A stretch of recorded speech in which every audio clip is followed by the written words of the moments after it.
우리 마음은 대단히 중요합니다. 오늘 성도들의 마음과 생각이 내가 지금 어느 쪽으로 방향타를 놓고 있는지 우리 성도들이 깨달아서 어리석은 길로 마음과 생각이 놓여 있다면 오늘 아침 말씀을 통하여 확 바꾸시기 바랍니다. 여러분이 생각하고 마음 먹는 대로 되게 되어 있어요. 그런데 놀라운 건 오늘 7절에서 이렇게 말합니다. 다 같이 한번 저와 함께 따라서 하나님의 평강이 그리스도 예수 안에서 너희 마음과 생각을 지키시리라. 이 말을 바꿔하면 내 마음과 생각을 지키시리라. 여기서 지키신다는 말씀에 주목을 해야 됩니다. 하나님의 평강이 내 마음과 생각을 지키신다. 이게 무슨 말일까요? 지킨다는 말은 군인이 보초 서는 것과 같은 거예요. 여러분 군대 가보신 분들만이 느낄 수 있는데 군대의 보초가 얼마나 중요한지 몰라요. 보초 서야 악한 것들이 올 때 막고 적군이 올 때 막고. 저는 한국에 군대를 갔을 때 20대 때죠. 군대를 갔을 때 제가 군대 가기 전에 하나님께 그런 기도를 드렸어요. 하나님 아버지, 저 그때 신학교 때 군대를 갔는데 학교 다니다가 저 이번에 꼭 군대 가면은 카투샤 보내주세요. 진짜 기도 많이 했어요. 카투샤 보내달라고. 왜? 카투샤 가는 목적이 딱 하나였어요. 카투샤에서 3년만 내가 근무하면은 영어의 달인이 될 것 같더라고. 진짜 그래가지고요 얼마나 기도 많이 했는지 몰라요. 하나님 꼭 카투샤 보내주세요. 왜? 그때 당시는 제가 더 신학교에서도 우리 선교사하고 같이 영어 배우고 있던 상황이었기 때문에, 그래서 영어만 달인이 되면은 내가 군대 나와서 하여튼 멋지게 살리라. 그래서는 간절히 기도했는데 군대 가서 엉뚱하게 카투샤는 그만두고 보초서는 경비병으로 떨어져 버렸어요. 그때는 얼마나 마음이 안 좋은지 몰라. 그런데 뭐 국가에서 가라는 대로 군대에서 가라는 대로 가다가 보니까 경비대대 보초병으로 떨어졌어. 그때 내가 카투샤 안 간 것도 훗날 하나님께 감사했어요. 만약 그때 카투샤 가서 영어가 달인이 됐다면요 목사 안 됐을 겁니다. 왜? 공부할 때 제가 정말 어렵게 힘들게 정말 막 고비가 많을 때 돈 벌겠다고 뛰어갔을 거 아니에요. 영어 얄팡한 영어 가지고 먹고 살겠다고. 그러니까 하나님이 안 된 것도 다 그 뜻 있는 거고. 그래서 목사가 된 지가 오늘까지 와서 여러분 만난 거야. 미국 땅까지 온 거예요. 그래가지고 경비 딱 대대를 갔는데 왜 내가 차출된 걸 알았어요. 가보니까 나만 간 게 아니고 다른 뭐 장로교, 감리교 이런 데 신학생들이 또 다 왔어. 이래가지고 신학생들을 모집을 한 거예요. 그 이유가 있었더라고요. 그 논산 훈련소라고 하는 것은 한국에서 그때 당시 제일 큰 군부대인데 거기에는 원체 군인이 많고 훈련병이 많다 보니까 부대 안에서 무슨 두부공장 또 튀김공장 하여튼 뭐 여러 그 분야들이 있어가지고 군인들이 취급하는 게 아니고 민간인들을 고용해가지고 민간인들이 돌아서 거기서 일들을 하고 있었어요. 그 사람들은 일만 하고 월급만 받는데 이게 출입하면서 문제라. 물건들을 빼가지고 나가는 거야. 그러면 누가 그것을 관리하느냐? 보초병들이 딱 보고서 거기서 막으면 하나도 안 나가는데 이 보초병들이 이 사람들하고 짜가지고 물건을 빼내면 바로 그 정문 밖에 보면은 상가가 또 있어. 술집이 하나 있어. 거기다가 이 사람들이 가져간 만큼 몇 대 몇으로 나눠 먹어. 그러니까 이 부정이 많았던 거죠. 그러니까 훈련소의 소장님의 특명이 그래도 신학교 다니다 온 놈들이 낫지 않겠느냐. 그래서 뽑힌 거예요. 내가 보초병으로 갈래서 간 게 아니고.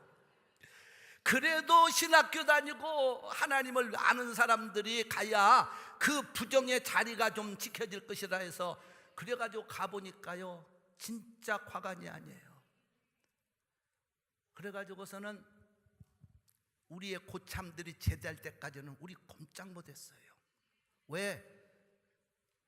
부대 안에서 고참들은 뭐 위에서 아무리 시켜도 당장 빠따 들고 때리는 사람은 부대 안에 고참들이니까 말도 못합니다.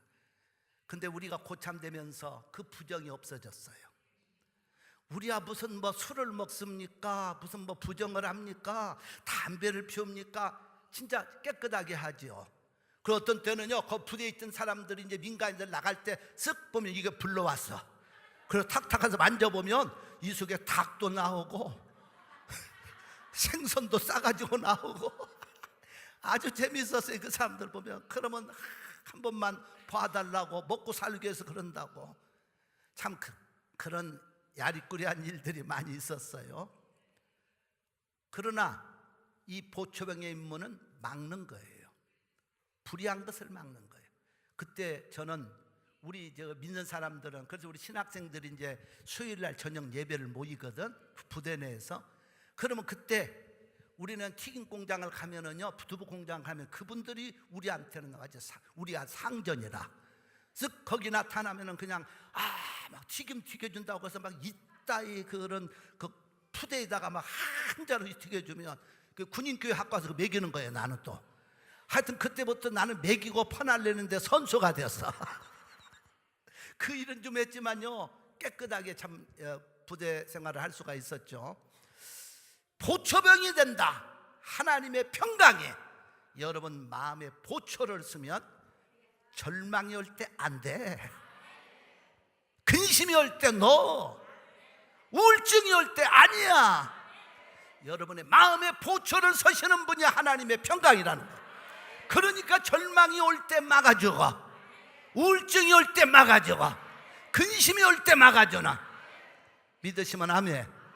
그 말씀이에요. 하나님의 평강이 내 마음을 꽉 지키면서 악한 것들이 내 마음에 약함을 주고 절망을 주고 근심을 주고 우울증을 주고 스트레스를 주려고 할 때, 아니야, 너는 하나님의 자녀야, 내가 너를 함께 하리라. 하나님의 평강이 우리를 지키시는 줄로 믿습니다. 그러니까 그런 사람은 돈이 많든 적든 상관이 없어요. 집이 큰 집에 살든 작은 집에 살든 렌트방에 살든 상관이 없어요. 평강으로 넘칩니다.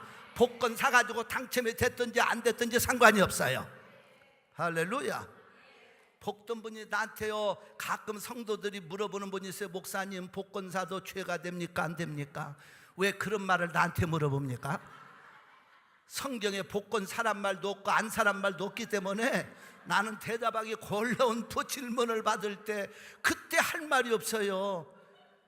사는 것도 여러분 자유고 안 사는 것도, 근데 내가 또 사지 말란다고 안 살 사람도 없어. 그러면서도 와서 복권을 사야 됩니까? 내가 그 말을 한국부터 들어온 사람이야. 한국에 목회할 때부터 신자들은 만나면 복권을 목사님 사면은 내가 복권이 당첨되면 얼마만큼은 건축원금, 얼마만큼 선교원금, 완전히 되어 있어요. 사람들 머릿속에. 그런 말에 내가 속을 사람입니까? 안 속지요.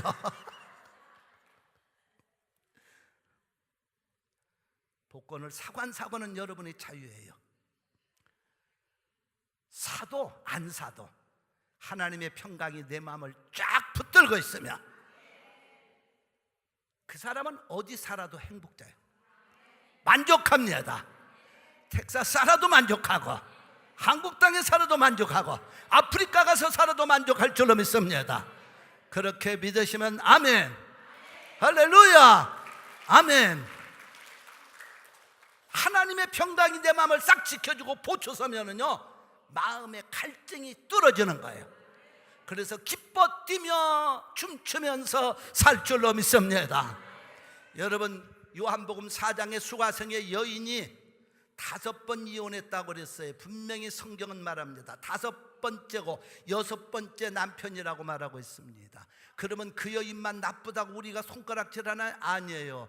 그분이 오죽했으면 5번이나 이혼을 했겠어요. 우리가 그 마음도 이해할 줄도 알아야 돼요. 5번이나 이혼을 할 때는 여인에게는 너무 고통스러운 마음의 평강과 행복이 없었기 때문에 5번씩이나 이혼하지, 누가 5번씩 이혼하고 싶어서 이혼하는 사람이 이 세상에 어디 있습니까?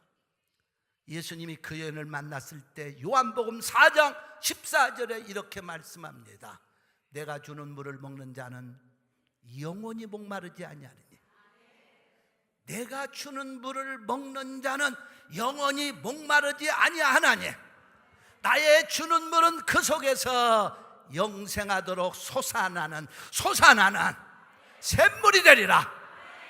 주님이 여인의 그 고통을 아시고 여인아 네 속에 하나님의 평강의 샘이 솟아나며 너는 영원토록 만족하리라.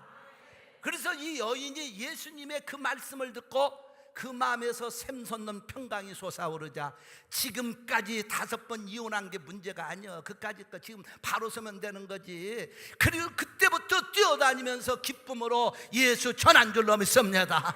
전도 부인이 된 줄로 믿습니다. 할렐루야. 그러니까 그 마음의 평강이 문제예요. 평강이 없을 때 그 사람은 불행한 거예요.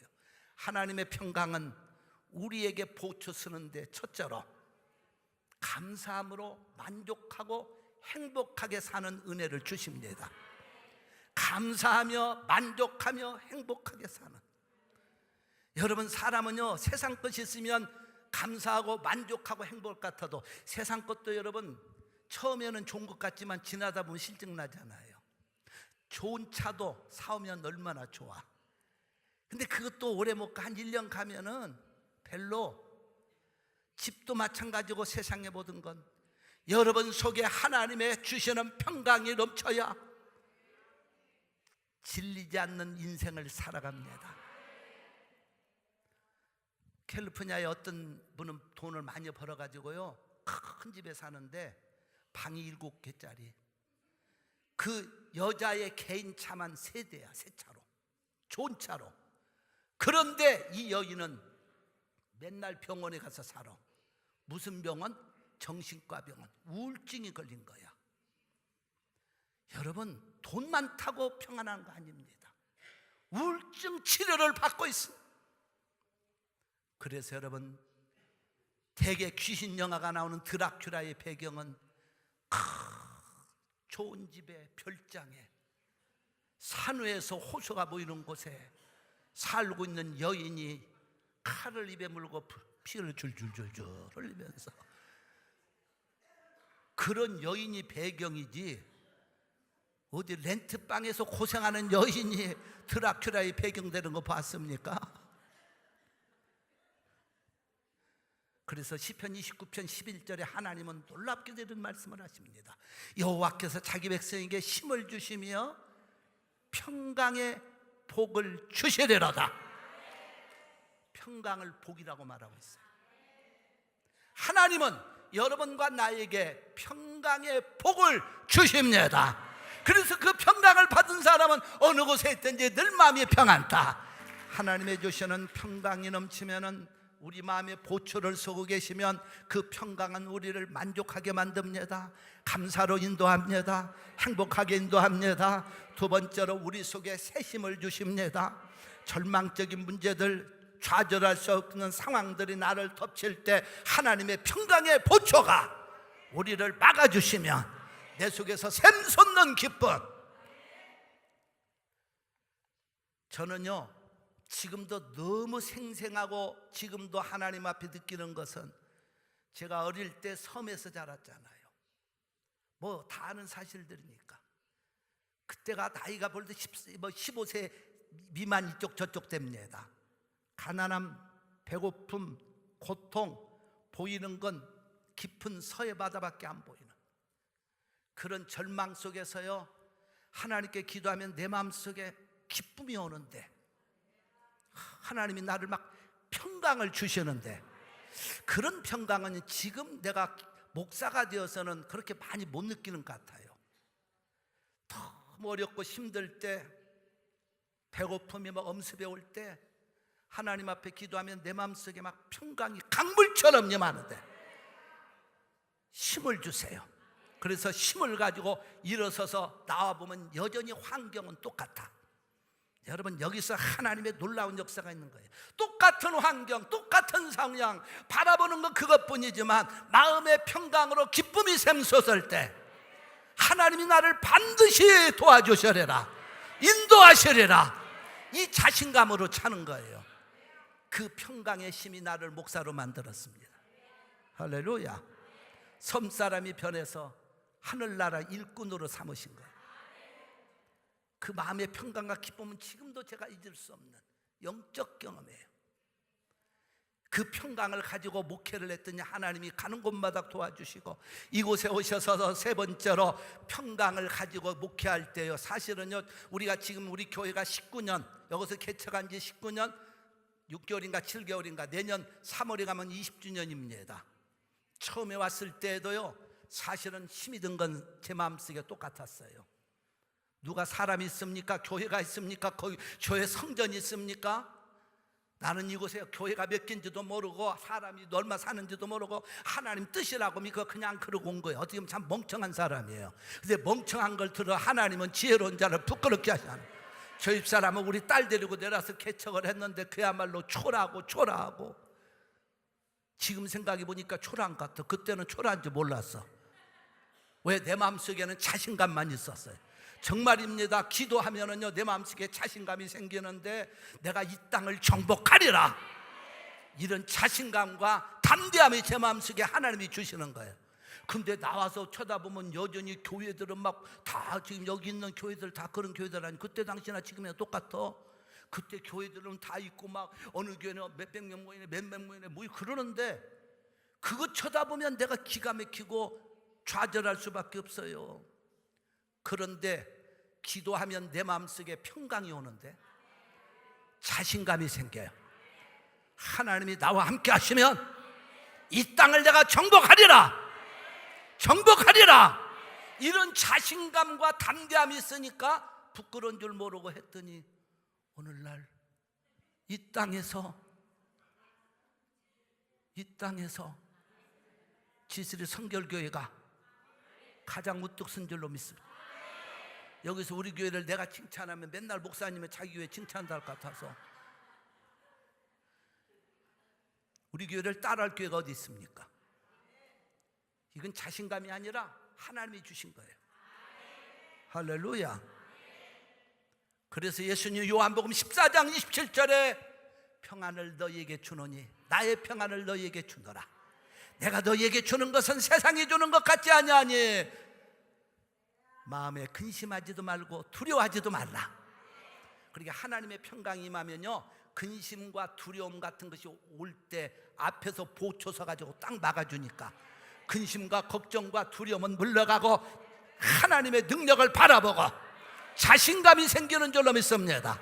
여러분, 요한복음 16장 33절에 예수님은 또 이렇게 말씀하십니다. 이것을 내가 너희에게 이르면 너희로 내 안에서 평안을 누리게 하려 함이라. 너희가 세상에서는 환난을 당하나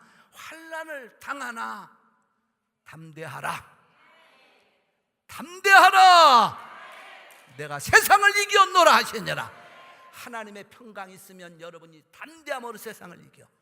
그래서 예수님이 요한복음 20장 19절, 21절, 26절에서 세 번에 걸쳐서 부활하신 다음에 두려워 떨고 있는 제자들에게 무엇을 주셨습니까? 다 같이 우리 선포합시다. 시작. 너희에게 평강이 있을지어다. 아멘. 하나님은 오늘 또 여러분에게 평강을 주십니다. 그 평강이 여러분을 붙들도록 만들어 주십니다. 그러면 어떻게 내가 평강을 누릴 수 있을까요? 첫째로 예배입니다. 수가성에 만나서 예수님이 뭐라고 하시는 거니? 너 괴롭냐? 내가 주는 물은 아까 말씀드린 대로 요한복음 4장 14절에서 내가 주는 물은 영원히 목마르지 않으니 내 속에서 샘서 또 솟아나는 샘물이 되라 하시고, 그 다음에 주신 이어지는 말씀을 보면은요, 요한복음 4장 23절 24절에서 아버지께 참으로 예배하는 자들은 신령과 진정으로 예배할 때가는 곧 있더라. 하나님은 영이시니 아버지께서 이렇게 자기에게 예배하는 자를 찾으시니라. 하나님은 영이시니 예배하는 자가 신령과 진정으로 예배할지니라. 그러니까 예배 드릴 때도 네 마음속에 수가성녀를 향해 하시는 말씀입니다. 네 가슴속에 그 평강의 샘물이 영원토록 솟아나리라. 여러분과 나도 마찬가지예요. 예배 드릴 때 하나님의 평강이 임합니다. 그러니까 예배를 안 드리면 빠지면 괴로워지는 건 당연한 증거예요.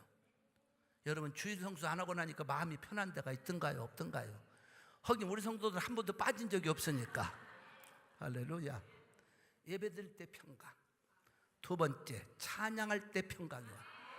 사무엘상 16장에 가보면 사울이 악신 들려 번뇌할 때 사무엘상 16장 23절에서 다윗이 수금을 들고 찬양하고 불러대니까 사울을 괴롭히던 번뇌와 불안과 초조가 쫙 떠나가 버렸어요.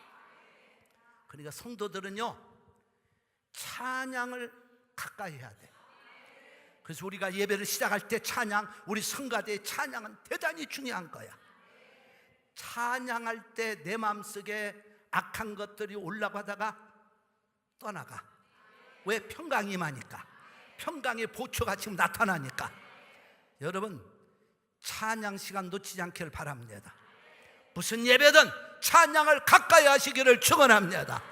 두 번째로, 세 번째로 기도할 때 내 마음에 평강이 와요. 사사기 6장에 가보면 사사시대 기드온의 이야기가 나와요. 그 기드온 시대에 어려웠습니다. 미디안 군대가 쳐들어와 가지고 있는 거 다 빼앗아가고 그냥 고통을 주고 막 힘들어하니까 그때 기드온이 하나님을 찾잖아요. 쉽게 말하면 기도하는 거예요. 그랬더니 하나님이 하시는 말씀은, 기드온아, 네가 미디안 군대 치기를 한 사람 치든 내가 너와 함께 할 것이라. 그러자 기드온이 감사해서 하나님께 예물을 드리고 기도하는데 사사기 6장 23절에서 뭐라고 선포를 하는 거니? 여호와 샬롬. 그때 나오는 말씀이야. 여호와 샬롬, 하나님의 평강. The Lord is peace. 할렐루야. 여호와 샬롬을 외쳐야 돼. 근데 기도하면 그 평강을 주신다는 거죠. 아무에게 주는 게 아니에요. 기도할 때 평강이 와. 네 번째로, 하나님의 말씀을 들을 때 평강이 와. 그래서 시편 119편 165절에 가보면 주의 법을 사랑하는 자들에게는 큰 평안이 있으니 저희에게는 장애물이 없어지려노다. 평강이 말씀을 들을 때, 우리 설교 들을 때 지금 여러분에게 임하는 거예요. 여러분 마음속에 지금 평강이 임하고 있어요. 그 말씀이 임하면 평강이 생기고 장애물이 없어집니다. 할렐루야. 마지막으로 다섯 번째, 어떤 사람에게 평강이 임하느냐? 하나님을 향한 믿음이 흔들리지 않을 때, 결국은 하나님 뜻대로 순종할 때 되는 거예요. 그래서 이사야서 26장 3절에 이렇게 말합니다. 주께서 심지가 견고한 자를 평강의 평강으로 지키시려니 이는 저가 주를 의뢰함이니이다. 할렐루야. 우리 성도들 하나님 잘 믿고 삽시다. 예수 믿는 건 이론이 아닙니다. 지식도 아닙니다. 경험도 아닙니다. 하나님을 의지하고 변함없이 믿고 살면 여러분 속에 하나님의 평강이, 오늘 말씀입니다, 하나님의 평강이 여러분 마음을, 생각을 지켜주시기 때문에 일생 다가도록 주 안에서 행복하며 감사하며 멋지게 살아갈 줄로 믿습니다. 이 평강이 넘치시기를 예수의 이름으로 축원합니다.